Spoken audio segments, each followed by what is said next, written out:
Hey guys, Jack Cypher here. Today we've got a One Piece chapter review, chapter 1120. Now this is the first ever chapter review that we've ever done on this channel, and I'm really looking forward to getting into it. Before that, we do need to go over a little bit of housekeeping on the state of affairs of this channel. Now, if you've clicked on this video just to listen to what happens in the chapter, get differing opinions on what happened on it, then skip to the timestamp that I'm going to put on the screen. But if you want to just get a good vague idea of, the future of this channel, where it's going, then just stick around for a couple of minutes while we go into it. Alright. Now, if anyone watching has seen any of my videos before, you know that this isn't the usual content. Usually it's a bunch of slideshows of images, effects, transitions, the whole 9 yards of it all. This is the first ever face reveal, if you want to call it that. And the reason why I haven't been uploading in the last, 6 months or something like that, has a lot to do with the time that it takes to make the videos that I was making. It was very time consuming, and I'm not saying that to try and complain about hard work or anything like that, but given the state of my life at the moment, it just really wasn't practical for me to take the time to do hours upon hours upon hours of editing. It was very draining, especially because I don't consider myself especially talented when it comes to, digital side of things. When it comes to editing, it's not really my wheelhouse. I can get by enough. Any of you who have watched multiple of my videos obviously didn't mind it, but it got me thinking that I made this channel so I could talk about things that I love, and those things obviously are anime. And I didn't want the editing aspect of it to have to detract from that. So I thought, what the hell not? Why the hell not? Let's grab a camera, let's throw out the script, and let's see how this goes. So who knows how many takes this is going to do? Hopefully we can get it all in one shot. I also wanted to apologize for my shabby surroundings. I'm currently in my living room right now. It's freezing cold and it's the middle of the night basically. My partner and son are sleeping in the other room, so I wanted to be as far away from them as possible so I don't wake them up. That's also why I'm speaking in a more hushed tone, if you will, compared to the more energetic take in my previous videos. This is pretty much as raw as a YouTube video as anyone's ever going to see. If that is too much of a detractor for you guys, I can totally understand why you would need to click off the video. But if you want to stick around, listen to someone who loves One Piece talk about it, then hey, stick along. And you know what? That's a perfect segue to get into the chapter review. As stated in the beginning, this is One Piece, chapter 1120, titled Atlas. An interesting name. Obviously, Atlas plays a pretty big part midway through the chapter. I'm honestly surprised the chapter's title didn't have anything to do with Clover. Spoiler alert, because of the revelations we get about him and his family. But either or, we're going to get into that soon. The title page is Yamato again, continuing her adventure. If you haven't been catching up with the recent chapters, she's currently in Kibi, and she meets Daimyo Denjiro. He's currently got a bunch of children captured in a net, and he's apparently punishing them. Who knows what these children have done to earn the ire of the Daimyo. But anyway, it was a very funny scene, and I'm looking really forward to seeing where this journey takes Yamato. Any Yamato on my screen or on my pages is good enough for me. Now, the chapter starts with a flashback 26 years into the past, and we have Vegapunk talking to Clover. Now, we knew those two had a somewhat of a relationship, and we got really key pieces of information from both of them, really. Mainly from Clover, but Vegapunk wasn't lacking in that department either. So Clover goes on to ask Vegapunk for his help, his assistance in trying to decipher the Void Century, because Clover knows that with Vegapunk's intelligence, there's virtually nothing he can't do. Being able to decipher the Void Century, being able to take over the world, his intelligence is so brilliant that he'd be an incredible asset for whatever you were trying to accomplish. And Clover knows that. He also knows that Vegapunk is generally just a decent person. Vegapunk, though, however, he doesn't reckon there's any value, let's say, in, digging up the past, especially because right now he's currently working for the world government. Vegapunk definitely gives me the vibes of a pragmatic man who's very much focused on the present and more specifically what he can do for the future. He's all about bettering human lives with his inventions. So he doesn't reckon the risk of finding out information from the past is worth it. Obviously, Vegapunk's no fool. He knows the value in knowing your history, but I think he's just balanced the odds up, and is determined that it's probably not in his best interest to pursue this avenue of thought. He also brings up to Clover a very interesting point, that Clover has been captured by what we assume is the world government or the Marines numerous times, and they've let him go. And Vegapunk rightly talks to Clover about it and asks him, have you ever wondered why they keep letting you go? What's their plan for that? Obviously hinting at that the world government wants Clover to basically reveal all his allies. They'll let him go, he'll meet new people, get people to his cause, and then the world government can fish them all out at once and eliminate the whole threat rather than just an individual. And Clover, he gets emotional thinking on his past about why he wants to learn about the Void Century, and this is where we get the big Clover revelation. We find out, I shit you not, that Clover is actually Climb D Clover. Now, yes, you heard that right, the D in the initial. He's got the will of D. As for his first name, I'm calling him Climb D Clover. I've heard a couple of people refer to him as that. I've also heard people refer to him as other pronunciations of that name. I believe it has an Irish origin and that it means sword or blade. Either way, it's a pretty badass name, assuming that I'm pronouncing it correctly. But I'll put the actual spelling up on the screen and you guys can have your best crack at it anyway. Put down in the comments if you think I'm just completely talking out of my arse of that name. Anyway, we find out that Clover had an older brother that had lived together their entire life. It kind of seemed like his brother was the one that raised him. He loved his brother incredibly deeply. And we get it's One Piece. We know every character has a tragic backstory, and Clover is no exception. We see it's just one image of his brother killed, and Clover's cradling his body, and he's telling the person who killed him, presumably a member from the world government, presumably someone from Cypherpole, that then he's just a friend. They're not blood related. Now, my own headcanon-y type of thoughts on the situation is that his brother in his dying breaths has probably told him not to announce his heritage, because that would have killed Clover. From the small glimpse of it that we see, he truly loved his brother. So to have to denounce any familiar relationships with him would have been awful. But he tells the killer of his brother that no, he's just a friend. He has no blood with him, and they let him go. He's not a threat. He doesn't have the will of D. That's no issue there. And this is where we get into Clover's ambition, his reasoning, why he wants to decipher the Void Century, why he wants to find out what happened. Because he believes, and rightfully so here, that children shouldn't be killed just for their birth, just for having a D in their name. And this is a story beat, a real life scenario that we can use here of numerous different people that have been persecuted and vilified just because of their birth.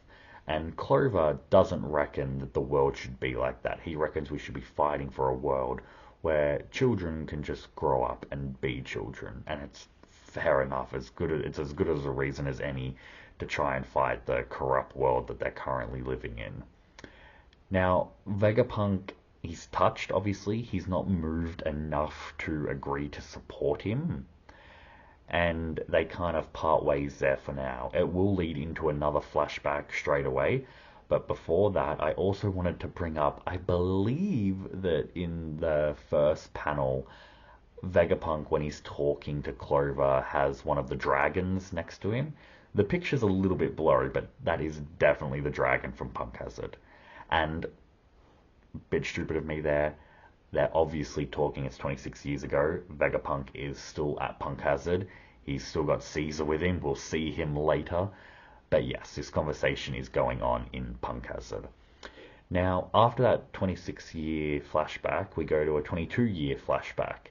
And it's Vegapunk in Punk Hazard once again with a newspaper. And in that newspaper, it's going over the death of Clover and the tragedy of O'Hara and Robin's escape from O'Hara. And Vegapunk's crying, he's in tears, just going to show that even though he didn't support Clover's plan, at least at the time, that he still very much cared for the man and he didn't want to see him die. Now, Caesar, on the other hand, is cackling with glee. He loves that Clover's dead. And it just goes to show how much of a monster Caesar really is. Like, you could probably presume that Caesar didn't really have a major relationship with Clover, that he should get no real satisfaction in seeing him dead. But it doesn't matter. It doesn't matter who it is. It doesn't matter if you have a relationship with them or if you've never met them before. If you're suffering, Caesar's gonna very much enjoy it, and enjoy is what he does. Now, as Caesar's screaming his pants in enjoyment, we get Vegapunk reminiscing, monologuing a little bit.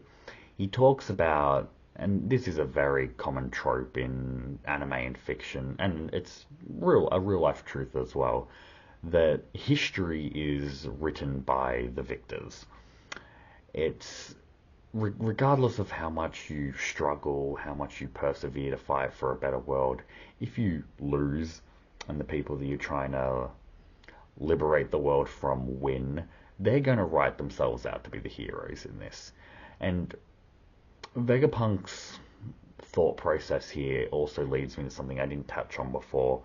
On the previous flashback, the 26-year flashback, he mentions, actually, I believe it was Clover who mentioned it, the voices from the past, Clover will make the whole world know what they were, and then Vegapunk is not going to be able to ignore them. Now, the voices from the past, I'm going to leave that for now because it gets touched on the last panel of this chapter, and we'll go into it a little bit more then. Vegapunk, fast forward back to 22-year flashback, I believe it was. I believe it was 26 and 22 years flashback. If I'm wrong, I'll put the right years up on the screen. But back, basically the flashback where Vegapunk is going over Clover's death and, living through the traumatic nature of it all. He talks about, or monologues to himself about how Clover being foolish, that was it worth it to him, that he's left this, how should we say, this objective, this legacy, if we want to call it that, for other people that come along. Specifically, what they're referring to here is Robin, but Vegapunk's kind of contemplating, was the legacy that Clover was leaving worth it? Because Vegapunk doesn't believe anyone is foolish enough to take over what Clover was trying to do, especially after the tragedy of O'Hara.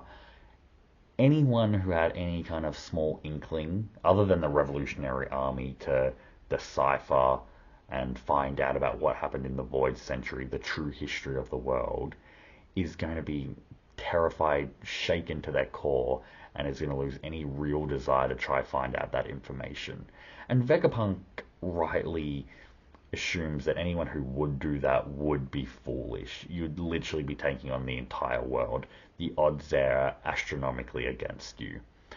It's a great scene because we know and we get a picture of her, the next panel, of Robin. It's quite a very well drawn scene. She's got her hand over her eyes. She's crying. This this scene of Robin is back in the present time, just after Vegapunk's monologue of Clover's death, and she's having tears coming down her face listening to Vegapunk's recording. But it's a beautiful scene because we do know that Robin does take up Clover's ambition. We see this of nearly all the Straw Hats. Luffy takes up, Roger's will to become king of the pirates. Zoro takes up Kawina's will to become the greatest swordsman.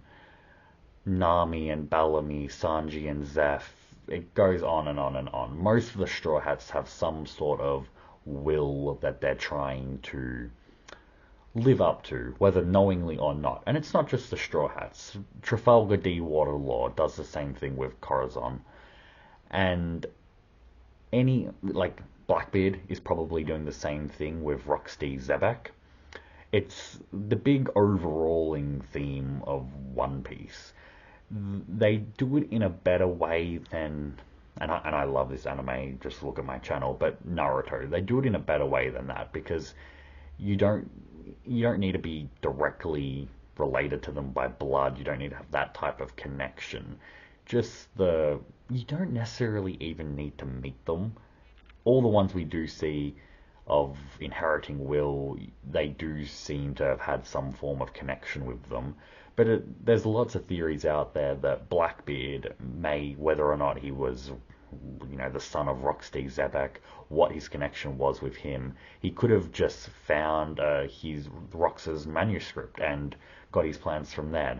It's never, it's never stated that you need to meet them. And I really love the idea that inheriting one, what am I talking about here? Luffy, main character of the story, is inheriting Roger's will. Never met the man, died before he was born. He doesn't have any blood relation to him, which is a very interesting twist, because for the longest time I thought he was going to be his son, and I'm really glad that I just haven't gone down that avenue. Anyway, we're on a very long tangent right now. This is what I meant with that housekeeping portion of the video about this is completely non-scripted and we're going to go all over the place. But hey, these are just my honest thoughts on the matter. Very quickly, before we get back into the present time, we also see a picture of Zeph. Just thought I would include that because, one of the best parent-type characters in the entire show or in the entire story.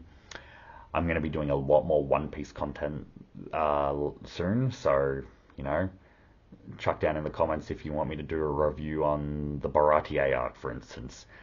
That was the arc that made me fall in love with One Piece, so I'd be more than happy to go over it. But anyway, now that the flashbacks are over, we've got all those big revelations about Clover, we go to the present time and we see the Straw Hats and Lilith trying to get the Thousand Sunny ready to Cootie burst out of there. And as it's happening, big bad boy Ethan Barron comes up in his centaur skeleton form. I'll put the name of the actual transformation up on the screen. He charges at them to try to stop them, and Lilith realizes too late and collide, and there's a big collision and she gets injured, but it's not fatal or anything, because as the title of the chapter, Atlas comes in like a boss and stops Ethan Barron and saves Lilith's life. She even goes a step further. She has a pretty badass heroic moment, and she tells the Straw Hats to get going, essentially, and that she'll stay here and deal with Ethan. Now, we know how that's going to go. Atlas is strong and everything, but Ethan Barron's just on an entirely different level. A lot of speculation that he's the strongest of the Gorosei. In terms of future One Piece content, we are going to be doing either a video on all the Gorosei at once, how strong they are, or individually. We'll see how it goes. By the time when I get around to making those videos, we'll just see how much information's out about them. But we all know that the Gorosei are, they're the on the top tier level of strength in One Piece. Atlas, while brave, is not going to be able to stop or damage Ethan. And after the collision with Ethan Barron, we get into the Iron Giant. He is talking to Luffy. There's a very funny scene. He refers to him as Joy Boy, and there's a scene of Luffy looking around like dumbfounded, like who the hell is Joy Boy? And he has a, I shouldn't, it's a conversation, I guess. The Iron Giant says that he's going to protect Joy Boy, and Luffy and the Giants, I'm not sure if it's Dory and Broggy he's still with, I believe it is. They hightail it out of there, and Luffy tells them that that weird Iron Giant is going to protect Joy Boy. And he's like, who the hell's Joy Boy? Interesting, really, one of the most interesting parts of this chapter. Dory and Broggy, I'm just going to assume that it is them. I'm pretty sure it is. I'll put it up on the screen if it's not. They look at Luffy in confusion and then speak to each other in like whispers saying, did you hear anyone speaking? Implying and stating that the conversation that went on between the Iron Giant and Luffy wasn't actually happening. Now, obviously, my first thoughts, and probably the most likely, I can't really think of any other scenarios, is that Luffy is hearing what the Iron Giant is saying through his ability to hear all things. Like with Luffy and Momonosuke's ability to listen to Zunisha and the Sea Kings down at Fishman Island. Now, that is very, very interesting to me, because in the past, the two people that we've seen being able to interact with through the voice of all things, Zunisha and the Sea Kings, have been living creatures. Now, does that, them being living creatures, does that imply that you need to be a living creature to be able to have the ability of the voice of all things? Well, do you need to be a living creature for someone who possesses the ability to hear the voice of all things to be able to understand your thoughts? Does this guarantee, confirm that the Iron Giant was some sort of cyborg that has just had done, basically copied Kuma in the sense of he had too many transformations done and he lost his free will, but because he was originally a human or some sort of sentient life form, he still has the traits that would allow Luffy and Momonosuke to be able to hear him. I reckon that's pretty much guaranteed now. Otherwise, I'll do, once again, there's so many different videos that can just be taken from every new chapter of One Piece these days. I can do a whole video on the Iron Giant. There's theories that because of the ancient kingdom with their advanced technology, maybe they were able to use that technology to install a consciousness to him. Like, we don't know how advanced the ancient kingdom was, and we'll get into that a little bit at the end of the chapter as well with a certain theory. But for right now, I definitely am leading with the hypothesis that the Iron Giant was, whether or not it was a human, a buccaneer, a creature that we haven't seen yet before, some sort of sentient life form. And as the Iron Giant is letting Luffy and the, Flesh and Blood Giants escape, it is Jupiter in his sandworm form. I believe Topman Walkery is there. If he's not there yet, he's definitely going to be there in a few panels. And there is Saturn in his spider form. Jupiter's attacks the Iron Giant. You've got Luffy and everyone else in the background cheering the Iron Giant on. But as we come to see, he's been dormant for centuries and he's rusted over and doesn't really have any true capabilities to be able to stop such strong tier heavy hitter characters like the Gorosei. And the sandworm Jupiter is able to, confront him and bring him down a little bit. That doesn't do any serious damage to him, but stalls him. As that's happening, Spider Demon Saturn attacks Luffy and the Giants. And this brings us to the last page of the chapter, and boy, what a page. So we see, and this is where Walkery joins Jupiter in confronting a weakened, rusted Iron Giant that just can't do much anymore. And the Iron Giant prophesies, what am I talking about? He monologues to himself about a past conversation he had with Joy Boy, and he asks himself, should I use it now? Now, for me personally, my first thought on that was a weapon. Should I use it? Obviously, it could just be an attack. He could be firing off a Kamehameha and blow everyone to Kingdom Come. I do think it's more likely that it's some sort of weapon. Whether or not it's something, I don't think it will be a self-destruct mechanism. Not that I doubt that he has one, but if he did have something like that, he'd be using it once the Straw Hats are gone. I do think that it could be, some sort of, sword, some sort of... I have thought that rather than an item, it could be a mechanism to put all these systems into overdrive and kind of go like berserk mode on them. Bit of a, Kaioken power up if we're going with the Dragon Ball references. Anyway, it could... Because what do you say? He says, should I use it? Now, maybe it's something, rather than an offensive weapon, it could be something to aid the Straw Hats escaping. Because I should say, as this scene is going on, Atlas's sacrifice to stay behind has allowed the Straw Hats to cootie burst out of there. They're currently in midair flying over everything. Now, I don't reckon it's going to be that easy for them to escape. We see Saturn attacking the Giants. We see Top Man and Peter attacking the Iron Giant. Ethan Barron's confronting Atlas.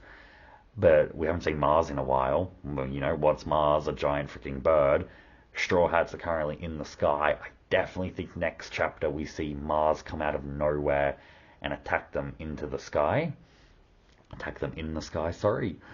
And this thing that the Iron Giant possesses could be something that allows the Straw Hats to get away rather than an offensive weapon. Either way, I do want you guys to let me know down in the comments what you guys think this will be. Do you think it will be an item that he possesses? Do you think that it will be like a power that he possesses that we haven't seen? Like my example of a Kamehameha, but, more realistic to the story. Do you think it could be something like Haki? Can he activate Haki? We haven't... I'm just thinking of it. We haven't really seen any true demonstrations of non-humanoid races in One Piece showing signs of Haki, now that I think about it. Correct me if I'm wrong down in the comments, and I'll put an edit in here, interjecting here if I can think of any. But that could be a very cool ability.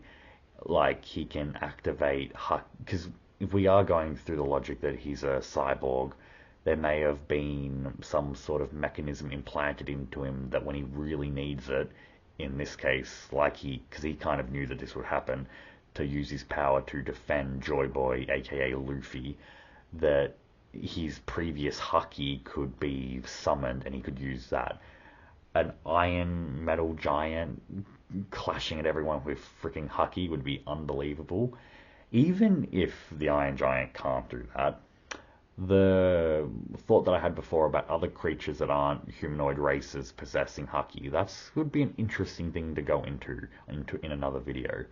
But we've been rambling on long enough. What's that, 2 tangents now? Either way, while this is going on, we have Vegapunk talking in the background. If you guys have been following along with the last few chapters, I mean, this speech of Vegapunk has been going on for quite a while now, at least 5 chapters. Um, and we saw, I believe it was last chapter, if not the one before, where the Iron Giant, because, Vegapunk's speech is coming through the Iron Giant. The Iron Giant got knocked down and it kind of cut off and distorted a lot of Vegapunk's speech, so it's I want to use the word raspy. There's a better word for that than that, but it's a lot of static happening. It's not very clear. And it definitely seems like if this isn't the last bit of the message, there'd be one paragraph, potentially 2 more paragraphs of dialogue that he says. But he talks about how he brings up Gold Roger, that the Roger pirates, Goldie Roger specifically, did what no man has ever done before. He circumnavigated the globe. He found Laugh-Tail, or Raff-Tail if you go by that. I go by Laugh-Tail. He found Laugh-Tail, and Vegapunk claims that he learnt the history of the world through the purest source. Like, wow. Now, what does that mean? Through the purest source, sorry, it'd be helpful if I could say it correctly. My first thought, and I don't think that this is the case, is that they saw a spirit of Joy Boy. That's just immediately where my brain went with it.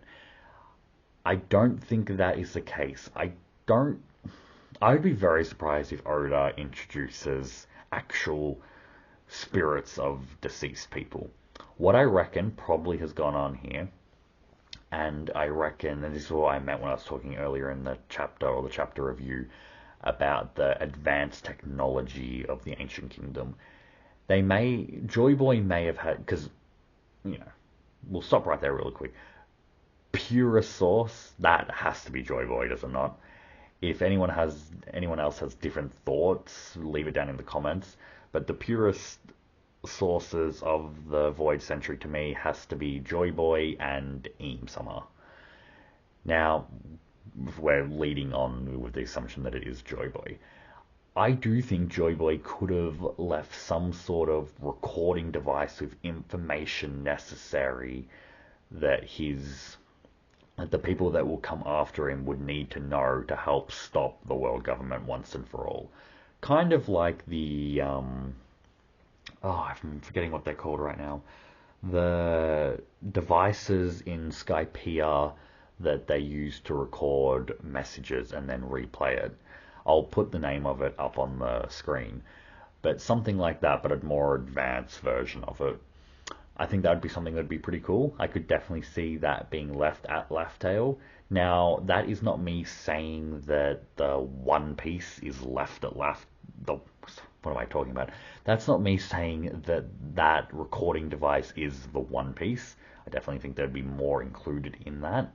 But that's definitely a possibility that I thought of as the Roger pirates discovering the truth of the world. Another possibility, and very less likely, it could have been something, rather than Joy Boy himself, could have been some sort of manuscript, some sort of poneglyph, some sort of item that allowed them to decipher what happened. Another interesting thing with it all, I think I may have missed it in this review, but Vegapunk says that he learned everything from one side of the story. Now, for a story development, for, a great narrative, I do reckon Roger learned everything from Joy Boy, and Vegapunk's, all the information he's learned is from the world government. Not like the world government told him, but retaining about the world government, because he mentions that he only has information from one side. And something that he mentions in this chapter, and he's mentioned previous, is that he doesn't deem himself an authority. He doesn't deem himself worthy, arrogant perhaps, enough to determine whether or not this conflict in the Void Century paints one side more evil than the other. Now, this is a very interesting path that Oda's going on. he's basically leading, whether or not he goes down this path, he's leading his audience to assume that, whether or not assume, to have the thought in their head that this war wasn't black and white. It wasn't Eam Summer and the world government, oh, evil bad guys, I'm gonna destroy you. He's definitely seeming to go down the path that it was a bit morally grey and ambiguous, which is the truth of the matter for every war in real life and in anime. In Bleach? I can't remember if it's Kiraku or Junsui, Ukitake who say it. I think it's Shunsui. He mentions that if two sides have failed in all else and have come to war, then no side is truly good. Basically, two wrongs don't make a right. And I really like that Oda's going down this path because, you know, no one would have criticized him for having, bad guys versus good guys. But it gives more depth and nuance to his story that he's trying to tell. And how much more nuance can you get than One Piece? So I'm really liking the path that he's going down there. Now, having said that, I won't go into this last bit too much because, this is going to be the third tangent. I'll leave it for another video. But to me, my brief thoughts on it, just because it is a, grey, ambiguous war in the Void Century, at least according to my headcanon, we don't know that decisively yet. But even if that is the case, that doesn't necessarily mean that Joy Boy was, evil himself or anything like that. He could have been very kind of for the greater good type of person that, he might have committed some morally questionable things, but it saved a lot of lives in the process. It could have been something where Joy Boy, this is probably the most common theory, where someone on the Ancient Kingdom side, a subordinate of Joy Boy, because we do, as an audience, we've assumed that Joy Boy was the leader. Someone under him kind of plotted behind his back, stole the ancient weapons, and created war. They may have started the war. They could have been something like that. Could have been something like Full Metal Alchemist and Envy and everything like that. But there are many different plot avenues that you can go down with this. I don't want you guys to just assume that I'm thinking, oh, Joy Boy, actually not a hero, he's actually a bad guy. I definitely think he would fall under a hero tier, but we don't know yet how everything's gone with that, and I'm really, really looking forward to the time where we actually get that information revealed. But anyway, I'm going to stop it here. I could probably talk for another hour and a half about this chapter. Honestly, guys, I could talk 2 hours about every One Piece chapter. The video is getting long. I don't actually know how long this has been. I think I've done this video in 3 or 4 parts, which personally I feel like it's pretty good. It's the first video I've ever done completely non-scripted. So I will say, tangents, me talking over myself a little bit. If you've seen a lot of that in this video, that's because it's just been completely non-scripted. Let me know down in the comments what you think about that. Roast me for it, compliment me for it, do whatever you want.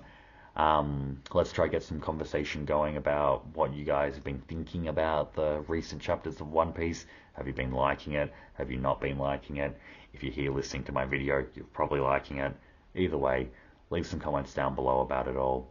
I've been Jack Cypher. It's been a pleasure deciphering this recent chapter of One Piece. Peace out.